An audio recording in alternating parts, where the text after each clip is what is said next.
देखिए, मेरा नाम महेंद्र पाल सिंह है। मैं यूपी से आता हूँ। गोरखपुर ज़िला है और उसके अंतर्गत एक पिपराइच विधानसभा है जिसका हम नेतृत्व करते हैं।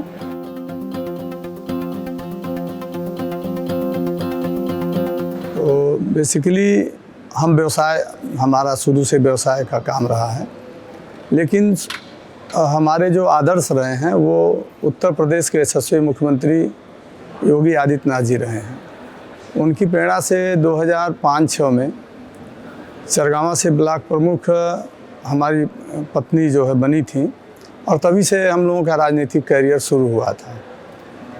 और 5 साल जब हम लोगों ने प्रमुख का दायित्व एक प्रतिनिधि के रूप में जब संभाला था, तो पूरे अपने ब्लॉक में अच्छे तरीके से मैक्सिमम गांव का जो है हमने विकास कराया। फिर उसके बाद जो है 2012 में पनेरा विधानसभा से टिकट की जो है दावेदारी हुई थी, लेकिन किन्हीं कारण से टिकट नहीं मिला।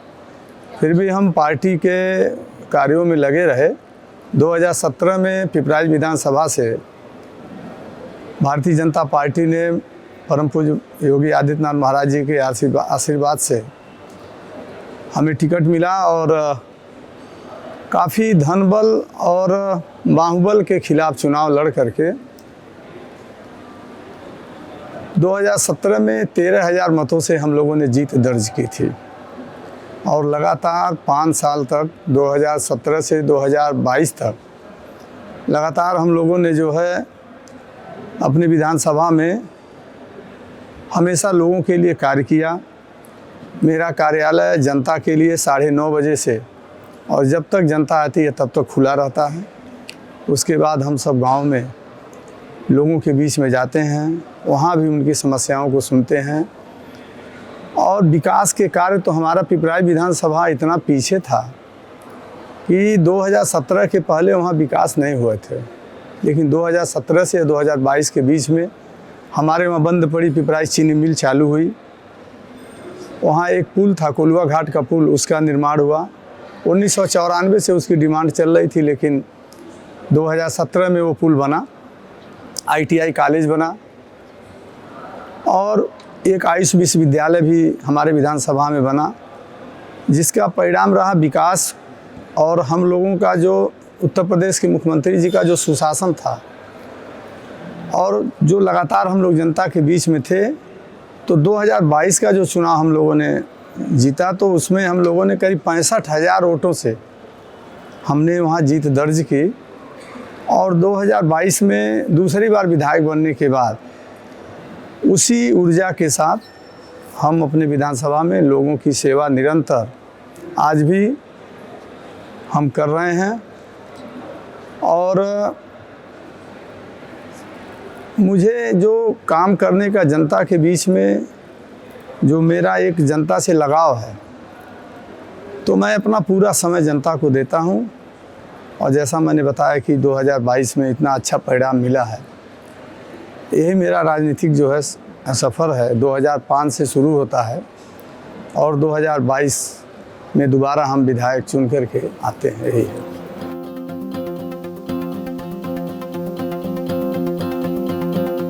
जब हम लोग प्रमुखी का चुनाव लड़े तो उस समय समाजवादी पार्टी की सरकार थी, काफ़ी चैलेंजेस थे, लेकिन मैंने पहले भी कहा कि चूँकि योगी आदित्यनाथ जी का आशीर्वाद था, हम लोग प्रमुखी का चुनाव वहाँ जीते।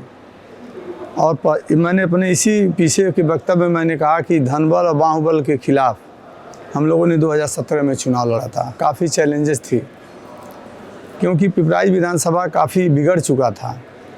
ऐसे में चुनाव हम सब जीत करके आए और तभी से लगातार जो है हम लोग जो है इस ऊर्जा के साथ काम कर रहे हैं कि आगे भविष्य में ऐसा कहीं कोई चैलेंज हम लोगों के सामने न आए, क्योंकि हम सब जनता के बीच में 24 आवर काम करते हैं। तो जनता का आशीर्वाद ही है कि 2022 में इतने मतों से हम लोगों ने चुनाव जीता। अब ऐसा कोई इस तरह का कोई चैलेंज नहीं है विधानसभा में।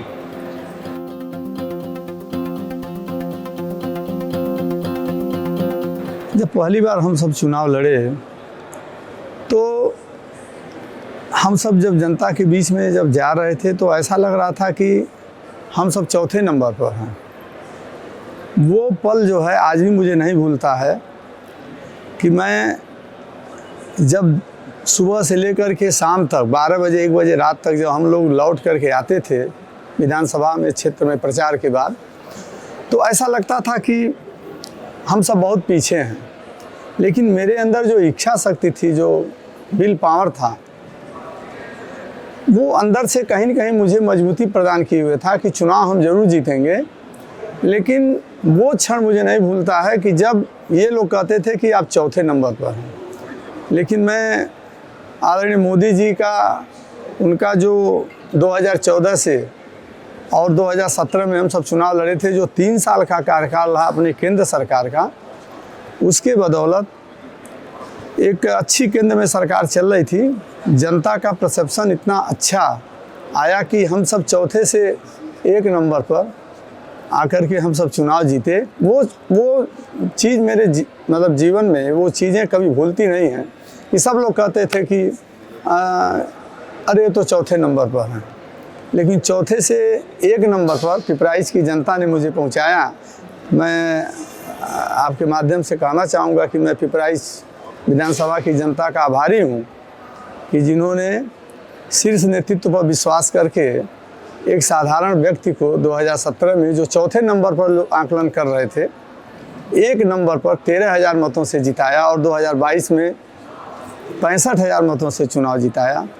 तो ये एक जो चीज़ें मेरे दिमाग में थी वो आज भी नहीं भूलती हैं।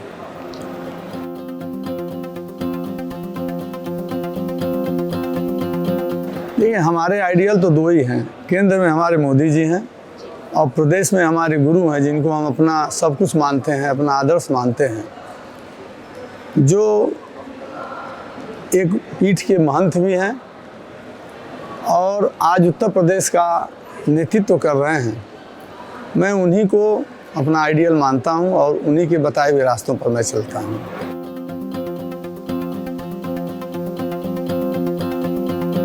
देखिए, हमारा जो टाइम टेबल है, मैं 9:30 बजे कार्यालय में बैठ जाता हूं और 9:30 बजे से लेकर के लगभग 10 बजे रात तक हम जनता के ऐसे बीच में रहते हैं। लेकिन जो 10 बजे के बाद से जो 9:30 बजे का जो समय है, वो हम अपने परिवार के साथ देते हैं और काफ़ी हमारे परिवार का सहयोग मिला है इसमें।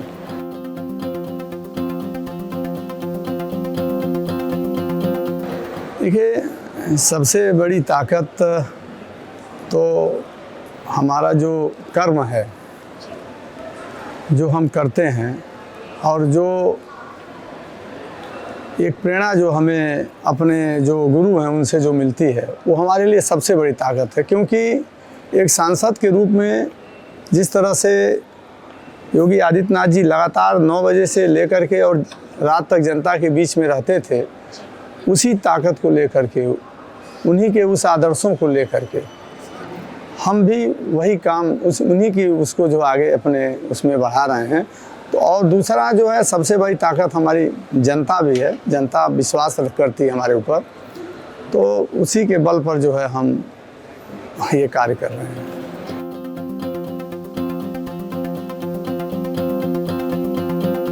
देखिए, मैं तो कहूँगा कि हर व्यक्ति को शिक्षित होना चाहिए, क्योंकि शिक्षा के बिना व्यक्ति अधूरा है।